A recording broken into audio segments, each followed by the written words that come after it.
El hombre espiritual. Por Watchman Nee. Hay varias razones, naturalmente, que explican esta discrepancia. Algunos rehúsan aceptar la provisión de Dios porque insisten en que esto no tiene nada que ver con ellos, en tanto que otros saben y creen y desean esta provisión, pero no han presentado sus cuerpos como sacrificio vivo. Estos sostienen, en cambio, que Dios les ha provisto de fuerza para vivir por medio de sí mismos. Pero los que de veras quieren vivir la vida para Dios y reclaman esta promesa y provisión, por fe van a experimentar la realidad de la plenitud de vida en el cuerpo que da el Espíritu Santo. Así que, hermanos, somos deudores, no a la carne, para que vivamos conforme a la carne. V12. Este versículo describe plenamente la relación apropiada entre el creyente y su cuerpo. Innumerables hermanos son esclavos de sus cuerpos carnales. La vida espiritual de muchos está totalmente aprisionada en sus cuerpos.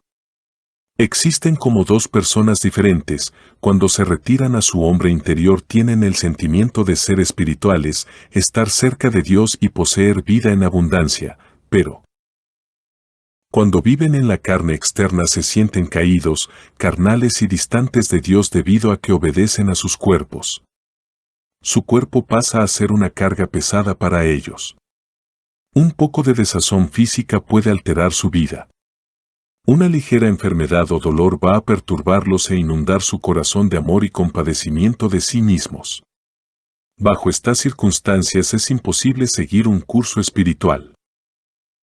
El apóstol, al emplear las palabras, así pues, está meramente siguiendo lo que ha enunciado antes. Creemos que este versículo sigue directamente a los versículos 10 y 11. El 10 declara que el cuerpo es muerto, el 11 afirma que el Espíritu Santo da vida al cuerpo. A base de estas dos condiciones corporales, el apóstol puede llegar a la conclusión siguiente: así que, hermanos, somos deudores, no a la carne, para que vivamos conforme a la carne. Primero, como el cuerpo está muerto a causa del pecado, podemos vivir siguiendo al cuerpo.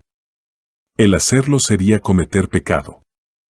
Segundo, debido a que el Espíritu Santo ha dado vida a nuestro cuerpo mortal, no tenemos que vivir conforme a la carne, sino que ésta no tiene ya autoridad para sujetar nuestra vida espiritual.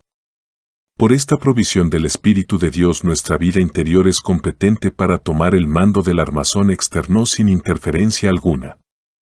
Previamente parecía que éramos deudores a la carne, incapaces de restringir sus demandas, deseos y concupiscencias, vivimos conforme a la carne, cometíamos muchos pecados. Pero ahora tenemos la provisión del Espíritu Santo. No solo las concupiscencias de la carne no tienen control sobre nosotros, ni aun sus debilidades, enfermedades y sufrimiento, que han perdido su poder sobre nosotros. Muchos dicen que deberíamos cumplir los deseos y exigencias legítimas de la carne, pero el apóstol insiste en que no le debemos nada. Más allá de preservar nuestras tiendas terrenales en una condición apropiada, como vasos de Dios, no debemos nada a la carne. Como es natural, la Biblia nunca prohíbe que tengamos cuidado del cuerpo, pues de otro modo tendríamos que dedicarle más tiempo y atención, debido a las muchas enfermedades que sufriríamos sin necesidad. El vestir, el alimento y el alojamiento son necesidades, el descanso es necesario también. Sin embargo, lo que afirmamos y subrayamos es que nuestra vida no debería ocuparse solamente de estos afanes. Verdaderamente, hemos de comer con apetito, beber cuando tenemos sed, reposar cuando estamos fatigados, vestirnos cuando tenemos frío. Con todo, no hemos de permitir que estas cosas penetren demasiado profundamente en nuestros corazones, hasta el punto de que sean objetivos parciales o totales de nuestra vida. No hemos de querer demasiado estas cosas necesarias. Deberían venir y partir según la necesidad, no deberían permanecer en nosotros y pasar a ser deseos dentro. Algunas veces, por amor a la obra de Dios o alguna otra necesidad perentoria, tenemos que tratar severamente a nuestros cuerpos y someterlos pese a sus propios requerimientos. El amor del discípulo al sueño en el huerto de Getsemaní y la resistencia del Señor al hambre junto al pozo de Sicar presentan una imagen contrastante de la derrota y la victoria sobre los requerimientos legítimos del cuerpo. Debido a que ya no somos deudores al cuerpo, no deberíamos pecar siguiendo las concupiscencias o aflojar en la vida espiritual debido a las debilidades físicas. Porque si vivís conforme a la carne, vais a morir, mas si por el Espíritu hacéis morir las obras de la carne, viviréis. V13. Si los cristianos rechazaran la provisión de Dios y vivieran según la carne, de cierto serían castigados. Si vivís conforme a la carne vais a morir. Esta palabra, morir, y en la cláusula siguiente la palabra, vivir, tienen varios significados. Mencionaremos uno solo, que es el de la muerte del cuerpo. A causa del pecado nuestro cuerpo está muerto, por consiguiente, es un cuerpo de muerte, esto es, está condenado a morir. Si vivimos por la carne, este cuerpo de muerte llegará a ser un cuerpo que morirá. Al seguir la carne, no solo somos incapaces de recibir la vida dada al cuerpo por el Espíritu Santo, sino que acortamos los días de nuestra vida en la tierra, debido a que los pecados son perjudiciales para el cuerpo. Todos los pecados manifiestan su efectividad en la carne, y este efecto es muerte. Por medio de la vida que da a nuestro cuerpo el Espíritu Santo deberíamos resistir la muerte que hay en él, si no, la muerte va a completar su obra rápidamente aquí. Pero si por el Espíritu hacéis morir las obras de la carne, viviréis. Deberíamos recibir el Espíritu Santo no solo como el dador de vida a nuestro vaso de arcilla, sino también como el ejecutor de sus hechos. ¿Cómo podemos esperar que Él dé vida a nuestro armazón de carne si descuidamos la obra de poner a muerte sus hechos? Porque solo al poner a muerte sus hechos por medio del Espíritu Santo podemos vivir. Para que el cuerpo viva, sus hechos primero tienen que ser puestos a muerte, o bien la muerte será el resultado inmediato. Aquí descubrimos el error de muchos. Los cristianos suponen que pueden vivir por su cuenta, usar sus cuerpos mortales para las cosas que desean hacer, pero al mismo tiempo esperar que el Espíritu Santo dé vida a sus cuerpos de modo que puedan estar sanos y sin enfermedad. ¿Daría Él vida y fuerza a los hombres a fin de entregarles poder para vivir para sí mismos? ¡Qué ridícula es la idea! La vida que Dios da a nuestro cuerpo es para que luego podamos vivir para Él. Si el Espíritu Santo concediera salud y fuerza a nosotros que no nos hemos ofrecido de todo corazón a Dios, ¿no sería estimularnos a que viviéramos con más energía para nosotros mismos? Son innumerables los cristianos que buscan el Espíritu Santo como vida para sus cuerpos mortales, los cuales deberían ver que no tienen esta experiencia debido a que han descuidado este punto esencial. No podemos controlar nosotros mismos nuestro cuerpo, pero podemos hacerlo por medio del Espíritu Santo. Él va a darnos poder para poner a muerte sus muchos hechos. Los creyentes han experimentado toda su falta de fuerza para tratar con los deseos carnales que provocan a los miembros del cuerpo a ejecutar hechos que gratifiquen a la carne. Pero por el Espíritu Santo pasan a ser aptos para hacer frente a esta situación. Es muy importante saber esto. Es inútil tratar de crucificarse a uno mismo. Hoy muchos se dan cuenta de la verdad de ser crucificados con el Señor en la cruz, pero pocos dan muestras de su realidad. La verdad de la crucifixión conjunta es solo una enseñanza para muchos santos. Esto es debido esencialmente a la falta de una comprensión clara del lugar del Espíritu Santo en el plan de la salvación. No se dan cuenta de que el Espíritu se mueve juntamente con la cruz. Hemos de comprender que la cruz sin el Espíritu de Dios es inefectiva de modo absoluto. Solo el Espíritu Santo puede tomar lo que ha realizado la cruz y hacer que lo experimenten los cristianos. Si oímos la verdad de la cruz, pero no permitimos que Él obre esta verdad en nuestras vidas, entonces no sabemos nada más que una teoría y un ideal. El reconocer que nuestro viejo hombre fue crucificado juntamente con él para que el cuerpo del pecado sea reducido a la impotencia, Ro. 6:6, es realmente bueno, pero nos quedamos maniatados por los hechos carnales y, por el Espíritu, no, hemos puesto a muerte los hechos del cuerpo. Hemos visto que muchos santos que entienden muy bien la verdad de la cruz y la han aceptado, con todo, no tiene la menor eficacia en ellos. Empiezan preguntándose si la realidad de la salvación práctica de la cruz puede ser nunca experimentada en sus vidas. Pero no deberían sorprenderse en absoluto, puesto que han olvidado que todo el Espíritu Santo puede traducir la cruz a la experiencia. Solamente Él puede dar base a la salvación, no obstante, se olvidan de Él. A menos que los creyentes se abandonen y confíen por completo en el poder del Espíritu para que ponga término a los hechos del cuerpo, la verdad que profesan conocer va a persistir como una mera teoría. Solo poniéndole a muerte por el poder del Espíritu Santo va a cobrar vida hoy nuestro cuerpo mortal. Glorificar a Dios.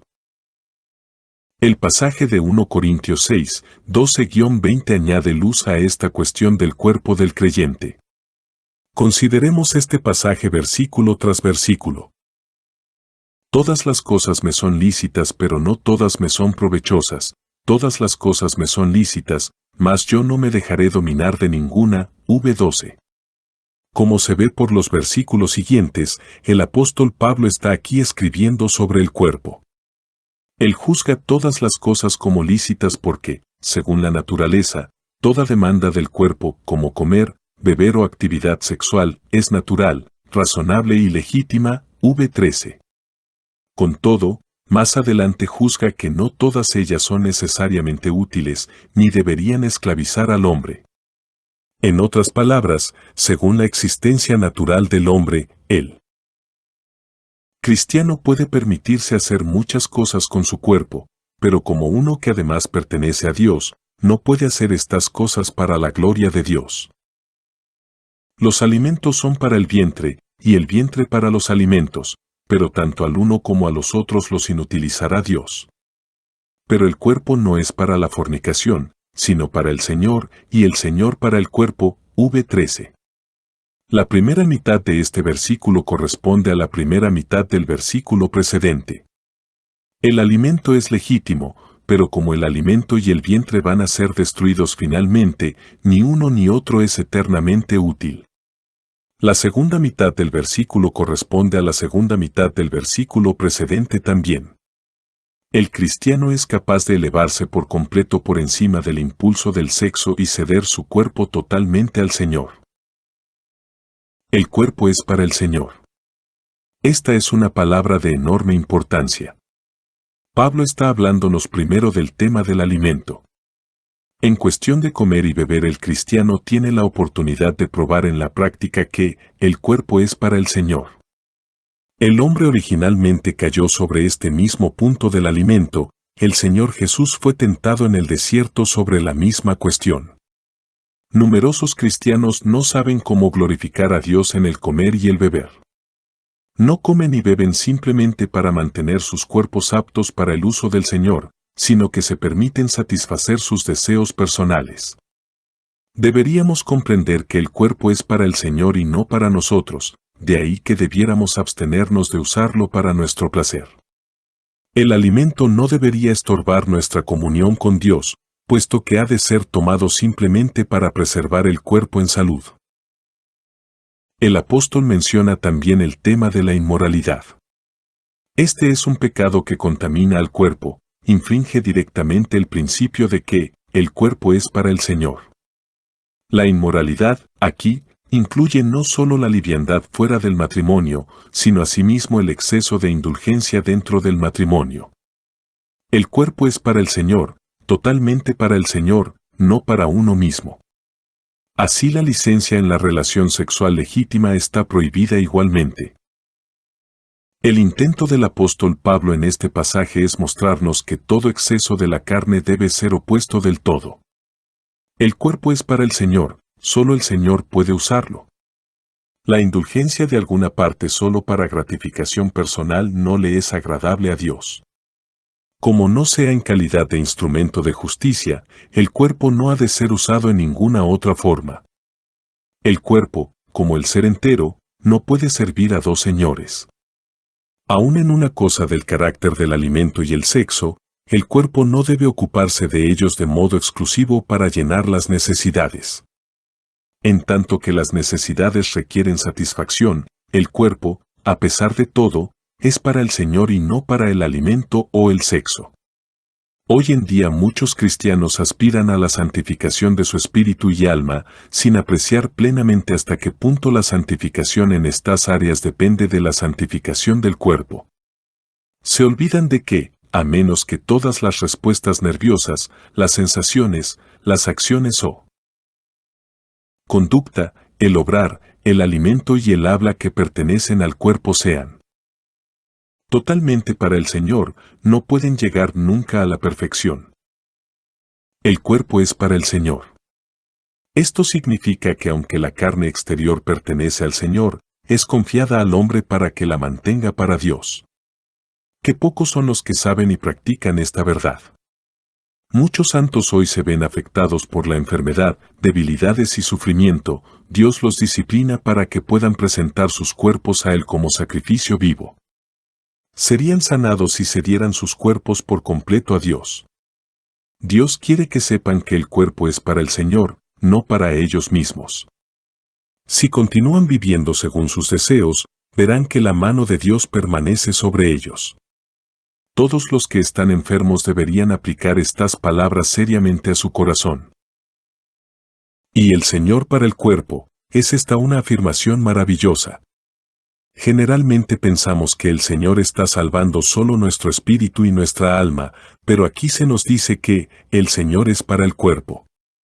Los cristianos miran al Señor Jesús y piensan que ha venido para salvar su espíritu y alma solamente, que el cuerpo es inservible, que no tiene valor en su vida espiritual, y no ha sido provisto de misericordia en el plan de la redención de Dios. Pero aquí se anuncia claramente que el Señor es para el cuerpo. El Señor, afirma Dios, es igualmente para el vaso terrenal que el hombre estima en poco.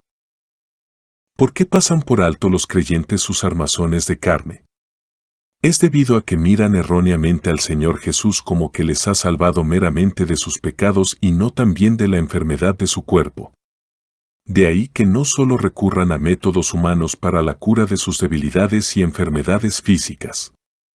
Cuando miran a los 4 evangelios, hallan que el Señor Jesús curó más cuerpos que salvó almas. Con todo, espiritualizan la cuestión enteramente e interpretan que estas enfermedades eran enfermedades espirituales.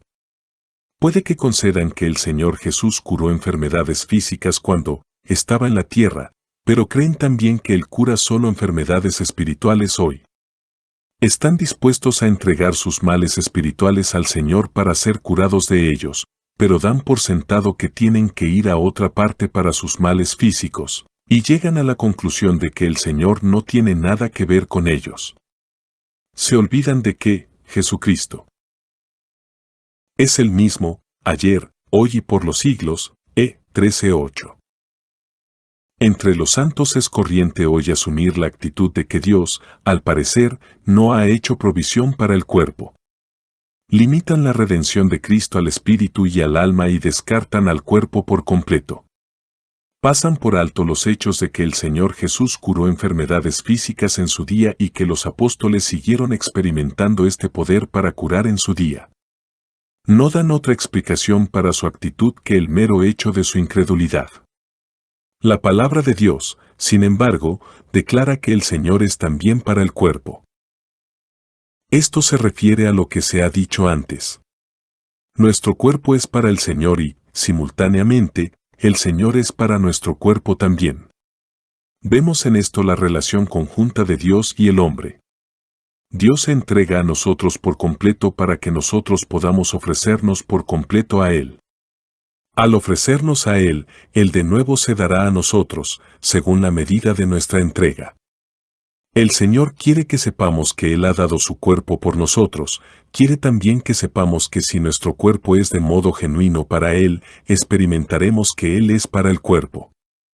El significado del cuerpo para el Señor es que presentemos el nuestro totalmente a Él para vivir por Él, en Tanto que el Señor para el cuerpo implica que, al haber aceptado nuestra consagración, Él va a conceder su vida y poder a nuestros cuerpos.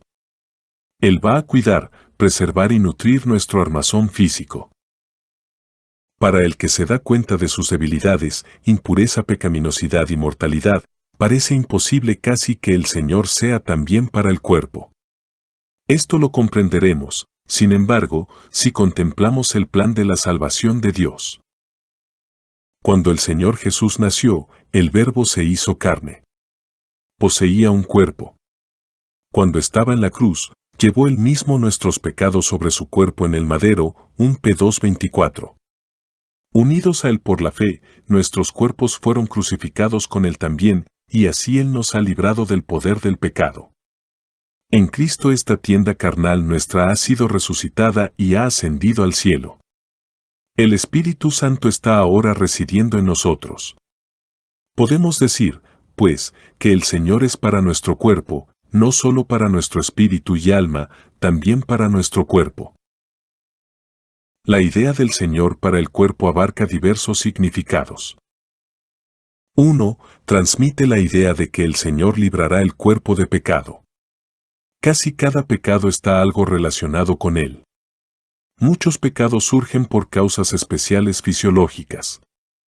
La gula, por ejemplo, es una indulgencia del sentido del gusto, y el beber con exceso es un dar satisfacción a un apetito carnal también. Muchos momentos de ira son causados por desazón física. Los nervios hipersensibles pueden hacer a una persona irritable y áspera. Hay personalidades peculiares que resultan de una constitución fisiológica especial. Muchos pecadores notorios están físicamente constituidos de modo diferente que las personas normales.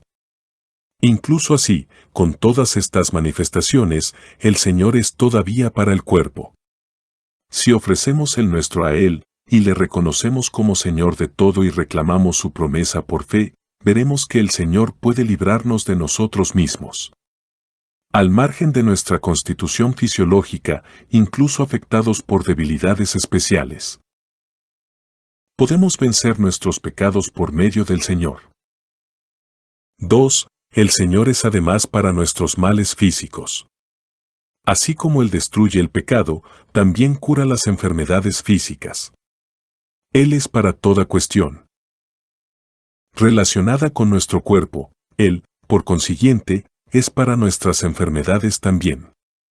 Las enfermedades no son otra cosa que las manifestaciones del poder del pecado en nuestros cuerpos. El Señor Jesús puede librarnos de las enfermedades así como de nuestros pecados. 3. El Señor es asimismo para nuestra vida en el cuerpo. Él va a ser su fuerza y vida, de modo que podamos vivir en Él.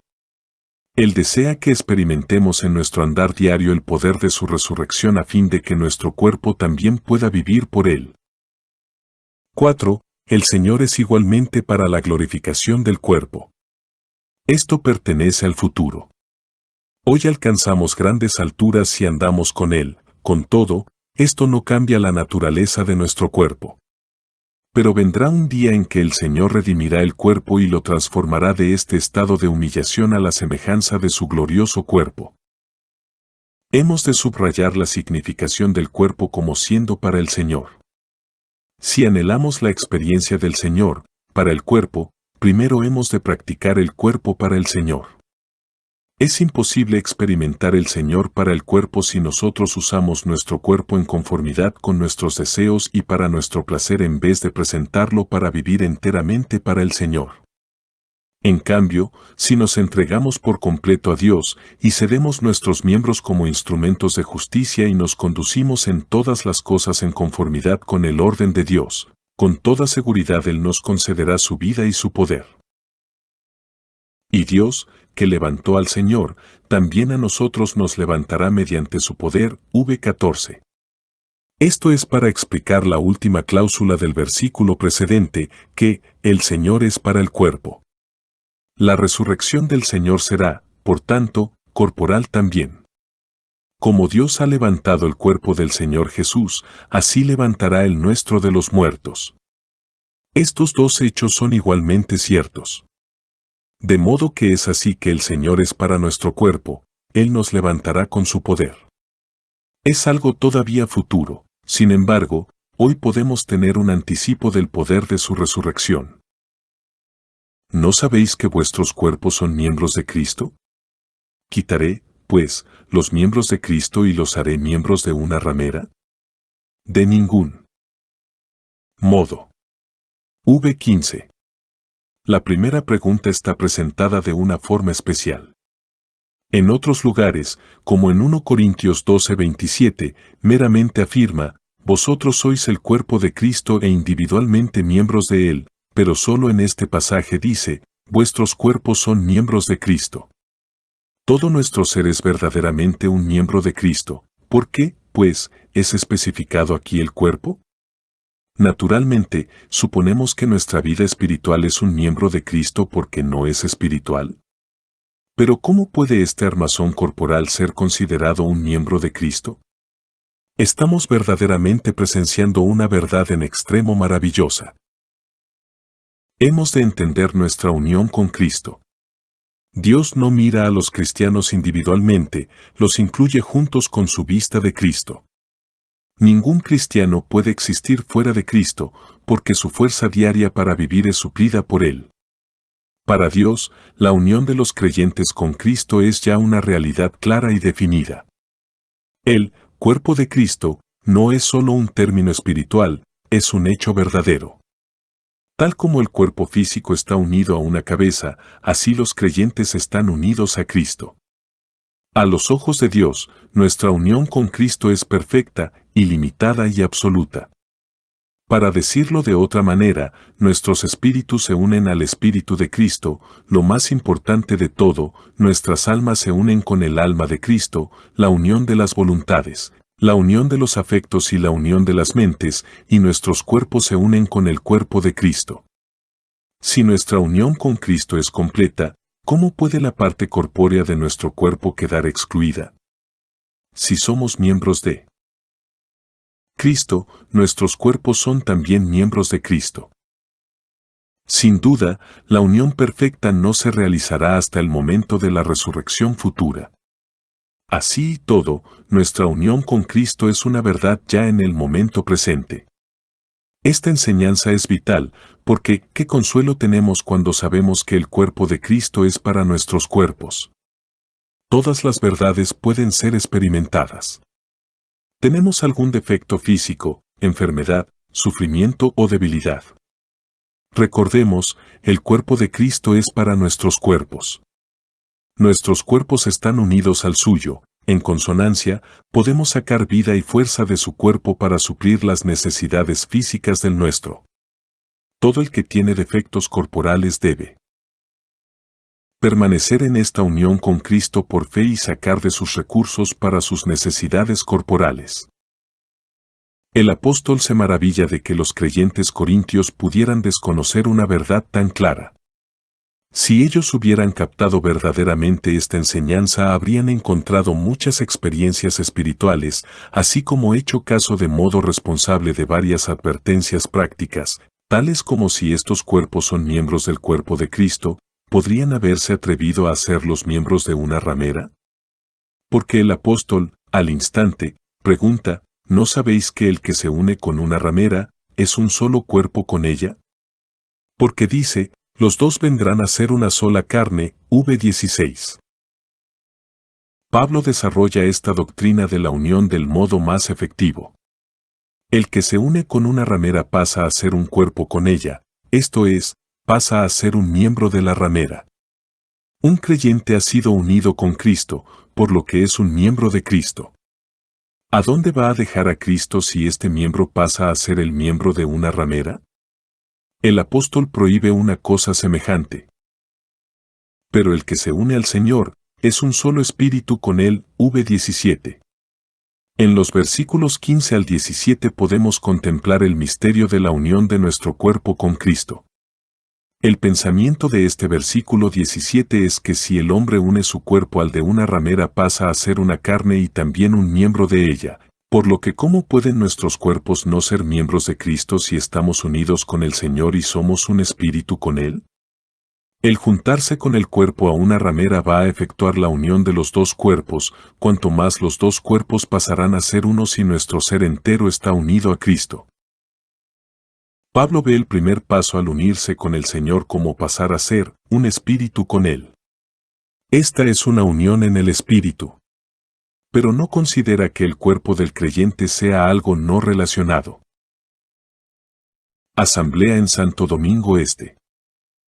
Escrito por el hermano Watchman Nee en el año 1951. Para más información comuníquese con este número de WhatsApp. 1-829-747-1995.